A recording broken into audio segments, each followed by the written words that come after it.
ஐயா கண்மொழி புலவர் மு. ஜெகநாதராஜா மாமா அவர்கள் இலக்கியத்துக்காக செய்த தொண்டு மிகவும் சிறப்பானது. தமிழ்நாட்டில் சாகித்ய அகாடமி பிரிவில் மொழிபெயர்ப்புக்காக முதல் பரிசு பெற்றவர் கண்மொழி புலவர் மு. ஜெகநாதராஜா அவர்கள். ராஜபாளையத்தில் இலக்கிய தடத்தை பதித்தவர், பல இலக்கிய ஆளுமைகளை இங்கு கொண்டு சேர்த்தவர்.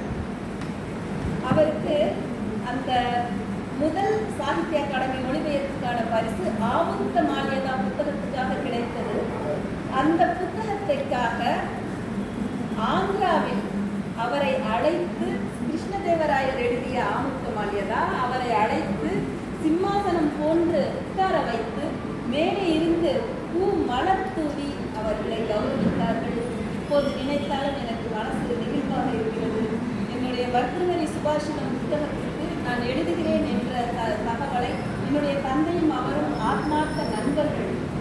அவங்க எழுதுற என்னுடைய மகள் எழுதுறா அப்படின்னு சொன்ன உடனே அப்பாவுக்கு வாழ்த்து சொல்லி நான் இதை செய்ய நினைக்கிறேன். நான் இதை செய்ய நினைச்சிருக்கிறேன். 3 மாட்டம் நமக்கு. நான் இந்த நூலை மொழிபெயர்க்க நினைத்திருந்தேன், உன் மகள் செய்கிறாள் அப்படின்னு தெலுங்கு வெர்ஷனை எனக்கு கொடுத்து அனுப்பினாங்க. தெலுங்கில் இருந்த பர்தநெறி சுபாஷிதம் நூலை எனக்காக கொடுத்து அனுப்பினாங்க. அது வாழ்நாளில் என்னால் மறக்கவே முடியாது. முக்கியமாக அதற்கு முன்னுரை எழுதி கொடுத்தாங்க.